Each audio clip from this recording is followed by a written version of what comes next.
नमस्कार दोस्तों, मेरा नाम है सुमंत और आज हम पढ़ेंगे होम रूल आंदोलन, होम रूल मूवमेंट के बारे में। यहाँ पर जो कंटेंट हमारा है वो आज हिंदी इंग्लिश दोनों भाषाओं में है। बाएं तरफ इंग्लिश, दाएं तरफ हिंदी। हिंदी को हमने अंग्रेजी के नीचे नहीं रखा है, उन्हें बराबरी का जो हक है वो दिया है। सवाल आपको हमने कल दिया था, आज इस वीडियो के अंत में आपको सवाल देंगे जिसका आपको आंसर लेकर सबमिट करना है, जिसको हम कल डिस्कस करेंगे। क्लियर है? तो ये जो आपका होम रूल आंदोलन है ये आपको काम देगा यूपीएससी प्रीलिम्स का जो जीएस 1 है, मतलब पेपर 1 है वहाँ पर, और मेंस का जो जीएस 1 है वहाँ पर सीधा सवाल आता है। काफ़ी महत्वपूर्ण आंदोलन है, जिन्होंने हमारा मूवमेंट है उसको उन्होंने काफ़ी ज़्यादा कंट्रीब्यूट किया था। तो हम पढ़ेंगे क्या कि ये आंदोलन शुरू कैसे हुआ, पूरा बैकग्राउंड समझेंगे, इसको लॉन्च क्यों किया गया, इनका उद्देश्य क्या था, इनका योगदान क्या था, और ये फीका क्यों पड़ा, ये आंदोलन धीरे धीरे डिके कैसे हुआ। क्लियर है? आपको पता है कि 1914 में जो वर्ल्ड वार 1 है वो शुरू हो गया था, प्रथम विश्व युद्ध शुरू हो गया था। तो हमारे यहाँ 3 तरह के लोग थे। पहला था एक्सट्रीमिस्ट, दूसरे थे मॉडरेट, तीसरे थे क्रांतिकारी। ठीक है? तो हमारे जो मॉडरेट थे वो ब्रिटिश गवर्नमेंट के थोड़े से सपोर्टर थे। मतलब उनका कहना यह था कि ब्रिटिश के तहत हमको पहले डेवलप करना है, हमको पहले विकास करना है, उसके बाद हमको उनसे आज़ादी लेनी है। क्लियर है? उस समय तक जब ये हुआ था तो वो लोग पूरी तरह से इंडिपेंडेंट के पक्ष में नहीं थे। वो चाहते थे कि हम ब्रिटिश कॉमनवेल्थ के भीतर रहते हुए हम लोग स्वराज की स्थापना करें। क्लियर है? तो मॉडरेट जो नरम दल के लोग थे उन्होंने वर्ल्ड वॉर 1 में क्या किया, सपोर्ट किया ब्रिटिश को। ठीक है? मॉडरेट ने वर्ल्ड वॉर 1 में सपोर्ट किया ब्रिटिश को। दूसरे थे गरम दल के लोग, तिलक समेत गरम दल वालों ने भी सपोर्ट किया ब्रिटिश को, ये सोच करके कि वर्ल्ड वॉर, प्रथम विश्व युद्ध के बाद हमको इनाम मिलेगा। मगर क्रांतिकारी सबसे समझदार थे, उन्होंने कहा कि ये जो वर्ल्ड वॉर 1 है, प्रथम विश्व युद्ध है, भगवान के द्वारा भेजा गया है, हमको इसका फायदा उठाना है और अंग्रेजों को यहां से मार भगाना है। क्लियर है? मगर समस्या ये हुई कि तीनों एक साथ नहीं हो पाए।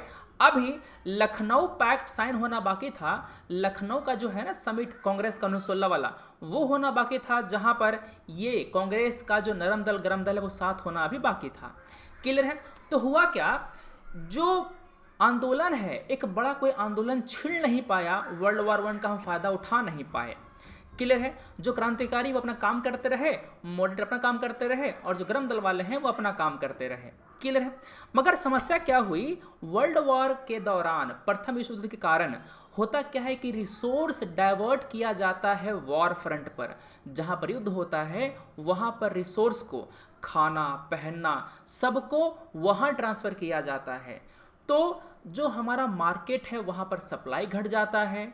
क्या होता है, मुद्रास्फीति, है ना, खाने का दाम बढ़ जाता है, टैक्स बढ़ा दिए जाते हैं ताकि युद्ध के लिए पैसे जुटाए जा सकें।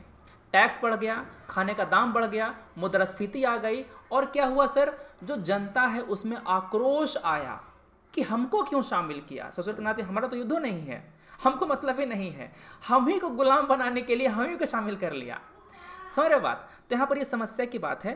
तो इसको यहाँ पर इसी कारण से इसको, ये जो मोमेंट है उसको यहाँ पर शामिल किया गया था, इसको यहाँ पर फिर लॉन्च किया गया था। इसको लॉन्च किया गया था तिलक जी के द्वारा और एनी बेसेंट जी के द्वारा अलग अलग। सर अलग अलग काहे लॉन्च किया? क्योंकि जो तिलक के सपोर्टर थे उनको एनी बेसेंट पसंद नहीं थी। ठीक है ना? और जो एनी बेसेंट के सपोर्टर थे उनको तिलक पसंद नहीं थे, है ना? तो जो फैन थे दोनों के, तिलक के फैन को एनी बेसेंट पसंद नहीं है, एनी बेसेंट के फैन को तिलक पसंद नहीं है। इसी कारण से दोनों आंदोलन को अलग अलग चलाया गया, और वो भी अलग अलग एरिया में चलाया गया। अरे थाली होगा एक से ज़्यादा तभी ना बजेगा। अब जहाँ पर एक ही थाली हो क्या बजेगा? तो एक एरिया में केवल एक ही थाली रखी गई, और तिलक बाबू ने और आपके जो एनी बेसेंट है उन्होंने अपना अलग अलग जो मूवमेंट है वो शुरू किया। देखो ध्यान से, जो आपका तिलक जी का आंदोलन था, तिलक जी का मूवमेंट शुरू हुआ अप्रैल 1916 में। क्लियर है? तिलक जी का आंदोलन एनी बेसेंट के आंदोलन से पहले शुरू हुआ। तिलक का आंदोलन शुरू हुआ अप्रैल 1916 में, और एनी बेसेंट का आंदोलन शुरू हुआ था सितंबर 1916 में। क्लियर है? अप्रैल में तिलक, सितंबर में एनी बेसेंट। तो पहले हुआ था तिलक का। क्लियर बात है? ठीक है। और क्या हुआ? दोनों का एरिया अलग अलग था। तिलक का जो एरिया था वो था महाराष्ट्र। महाराष्ट्र में बॉम्बे को छोड़ करके, बॉम्बे एनी बेसेंट जी का था। क्लियर है? तो बॉम्बे छोड़ करके महाराष्ट्र पूरा हो गया, कर्नाटक है, सेंट्रल प्रोविंस है और बेरार। ठीक है। तिलक जी का जो लीग था उसके 6 ब्रांच थे। क्या थे? उसके 6 ब्रांच थे। उन्होंने डिमांड करा स्वराज का। क्या डिमांड करी? उन्होंने मांगा स्वराज, लिंग्विस्टिक स्टेट मतलब भाषा के आधार पर प्रोविंस का गठन, और क्या मांगा सर? उन्होंने शिक्षा मांगा भारतीय भाषाओं में। ये 3 डिमांड थे तिलक के लीग के। इनका 6 ब्रांच था। क्लियर है? अप्रैल में शुरू हुआ था। अब आते हैं हम लोग, जो एनी बेसेंट का लीग है वो शुरू सितंबर में, है ना। इन्होंने कहा कि हम चाहते हैं स्वराज। ठीक है। किस तरह का स्वराज? हम लोग ब्रिटिश कॉमनवेल्थ में रह करके जो अपना होम रूल है वो चलाना चाहते हैं। और हम काम कहाँ करेंगे? हम काम करेंगे मद्रास में, ठीक है ना। और जो बॉम्बे छोड़ दिया था ना महाराष्ट्र में, उसमें प्लस बाकी जो भारत बच गया है जिसको तिलक नहीं चला रहे थे वहां पे। क्लियर है? तो ये हुआ आपका कि आंदोलन शुरू कैसे हुआ, कारक क्या थे। ठीक है। हमने पढ़ लिया कि होम रूल मूवमेंट के जो कारक थे वो क्या थे, क्या कारक जिम्मेदार थे। अब जो आपका तिलक का है वो हमने पढ़ लिया, एनी बेसेंट का है वो हमने पढ़ लिया। इनका उद्देश्य क्या था वो हमने समझा कि तिलक का उद्देश्य क्या था सर? तिलक का उद्देश्य था जो यहां पर स्वराज है वो था, जो लिंग्विस्टिक स्टेट है वो था, प्लस जो शिक्षा है वो स्वदेशी भाषा में हो, हमारी मातृभाषा में हो। ये इनका जो था वो डिमांड था। क्लियर है बात? जो हमारा भारत का होम रूल मूवमेंट था ना, वो आयरलैंड का जो मूवमेंट था उससे प्रभावित था, उससे प्रेरित था। क्लियर है? कहाँ कहाँ हुआ हमने समझ लिया, कब हुआ ये हमने समझ लिया, आंदोलन भी हमने समझ लिया। 3 थे ऑब्जेक्टिव यहाँ पर तिलक के। और यहाँ पर तिलक ये भी चाहते थे कि हम जो रिफॉर्म चाहते हैं प्रशासन में वो बिना गवर्नमेंट को ओवरथ्रो किए चाहते हैं। क्यों सर? क्योंकि तिलक को पहले जेल में बंद किए हुए थे। 1914 में वो जेल से निकले ही थे। ढोल बज रहा है क्योंकि हमारे बगल में शादी है, इसी कारण से बच्चे भी चीख रहे हैं और ढोल भी बज रहा है। ठीक है, करते हैं, शुरू करते हैं, अपना कंटिन्यू रखते हैं। उम्मीद है आप सुन पाएंगे, थोड़ा सपोर्ट कीजिएगा।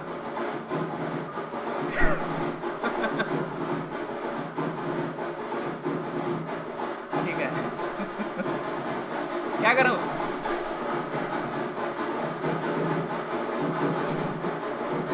पढ़ें? अब देखो, रुकेगा तो नहीं, शाम हो चली है, रुकेगा नहीं।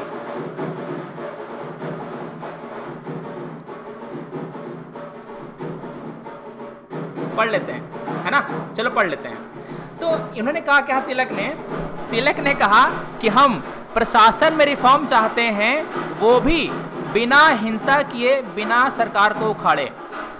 एक्चुअली जो तिलक जी थे, तिलक जी का ये कोशिश था कि हम कांग्रेस को एक कर दें, जो नरम दल है गरम दल है दोनों को हम एक कर दें, मगर नरम दल वाले गरम दल वालों को इंटर करने तभी देंगे जब गरम दल वाले हिंसा छोड़ेंगे। तो इसीलिए तिलक ने कहा खुल्लम खुल्ला कि हम नॉन वायलेंट, अहिंसक जो तरीका है वो अपनाएंगे और सरकार में सुधार लेकर के आएंगे। क्लियर है? तो डिमांड क्या था? डिमांड ये था कि हम चाहते हैं सेल्फ गवर्नमेंट व्हाइट कॉलोनी के लाइंस पर, जिस तरह से कनाडा में, आयरलैंड में वहां पर है, वैसा ही हम लोग यहाँ पर चाहते हैं।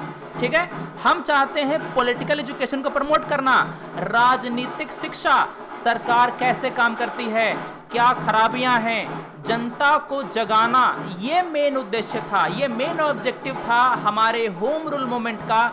लाइब्रेरी का इस्तेमाल किया गया, रात्रि क्लासेस चलाए गए, पढ़ाया गया उनको, जो पेपर थे, अखबार थे, जो पढ़ सकते हैं उनके लिए, जो नहीं पढ़ सकते उनके लिए भाषण वगैरह है, सब कुछ का यहाँ पर इस्तेमाल किया गया और जो पॉलिटिकल एक्टिविटी है उसको यहाँ पर बढ़ाया गया। तो ये थे हमारे आंदोलन के उद्देश्य।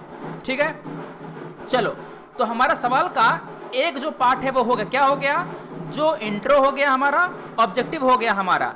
अब पढ़ेंगे कि हमारा क्या कंट्रीब्यूशन था। कृपया करके ईयरफोन लगा लें वरना फिर सुन नहीं पाएंगे, ठीक है। चलो, तो यहां पर क्या कंट्रीब्यूशन था, इन्होंने जो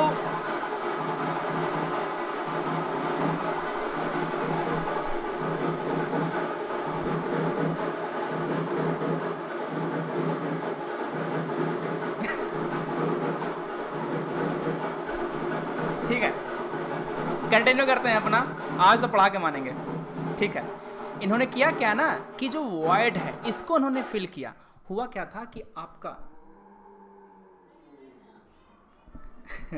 हुआ क्या था कि 1907 में जब सूरत का स्प्लिट हुआ था, तो सूरत विभाजन के बाद जो कांग्रेस की एक्टिविटी थी वो काफ़ी कम हो गई थी, क्योंकि 1909 में मॉर्ले मिंटो रिफॉर्म लाया गया था।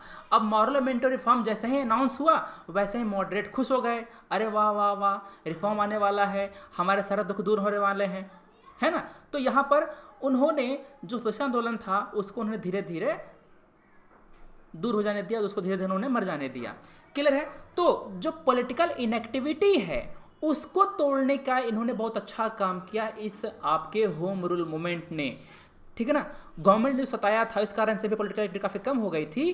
तो जो गैप था स्वदेशी आंदोलन और रॉलेट एक्ट असहयोग आंदोलन के बीच में, जो गैप था ना, उस गैप को भरा है गदर ने, उस गैप को भरा है आपके होम रूल मूवमेंट ने।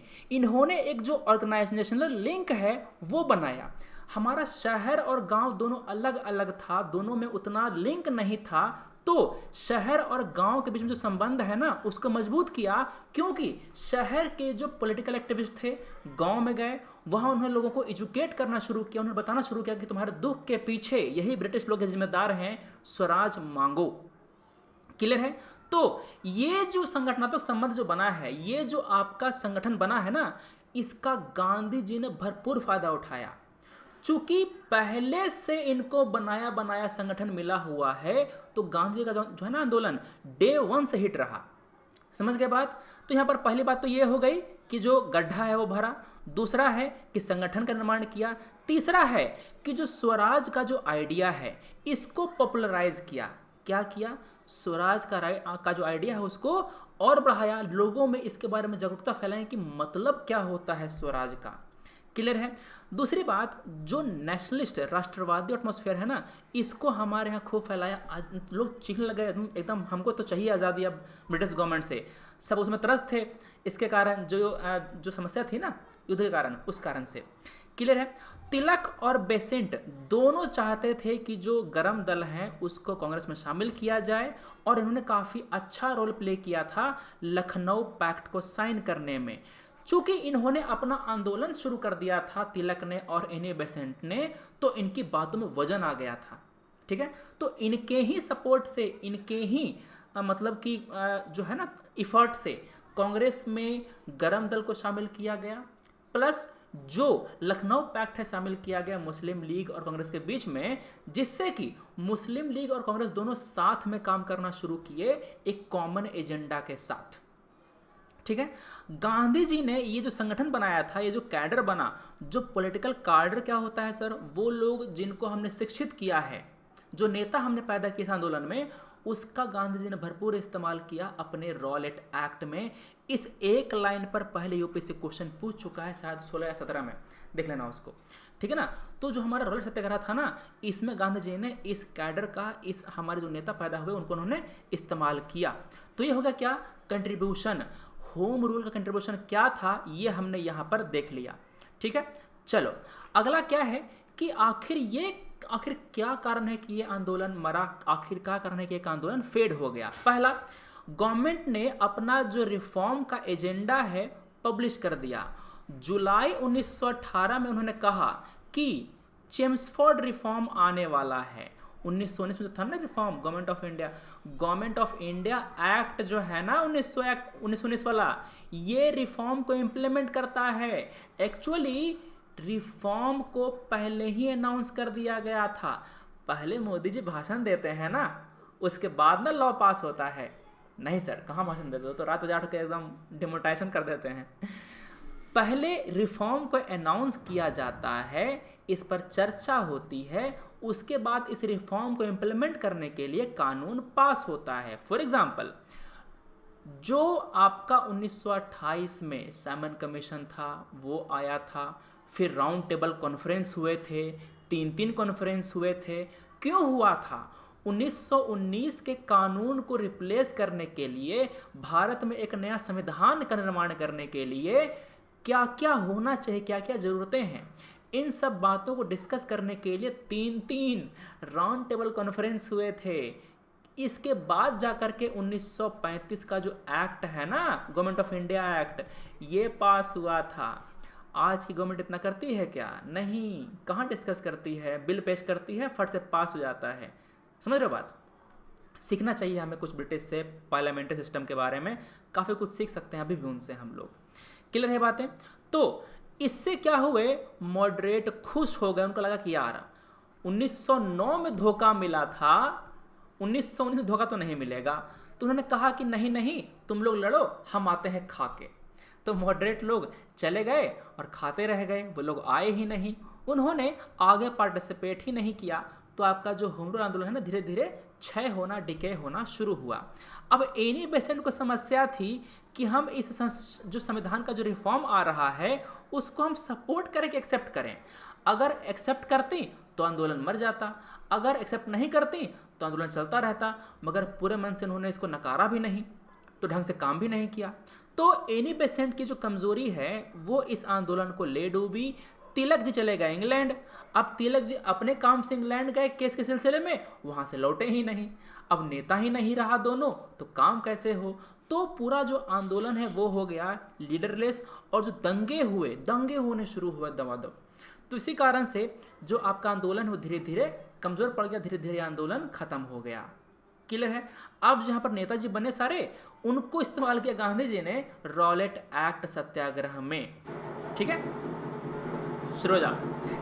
हाँ, चलो बातें हो गई।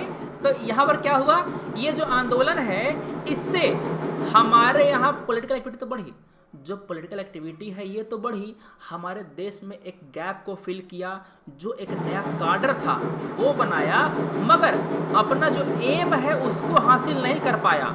होम रूल मूवमेंट और रॉलेट सत्याग्रह दोनों अपने अपने लक्ष्य को पाने में सक्षम नहीं हो पाए, ये फेल हो गए। ठीक है ना? मगर ये पूरी तरह से फेल नहीं हुए क्योंकि इनका अपना महत्व रहा है। क्लियर है? तो ये बात थी हमारे होम रूल आंदोलन की। अब हम देते हैं आपको वो सवाल जो आपको कल करना है, आपको लिख करके सबमिट करना है। ठीक है, चलिए सवाल है, जो 57 क्रांति है इसके बारे में क्या क्या कारक जिम्मेदार थे क्रांति के पीछे, आपको ये बताना है। और इस क्रांति की जो मेजर कमजोरियां थी आपको बताना है। ये बिल्कुल बोर्ड के टाइप का सवाल है, जो बच्चे लिखते हैं ना सवाल, उस तरह का आंसर है यहाँ पर लिखना आपको। जो कारण जिम्मेदार हैं वो बता दीजिए, जो कमजोरियां जिम्मेदार है बस वो बता दीजिए। ठीक है दोस्तों, अब हम मिलेंगे आपसे 5 बजे सुबह, जब हम देंगे आपको नया वाला टारगेट। तब तक के लिए हमें दे इजाजत। Thanks for watching, take care, Jai Hind.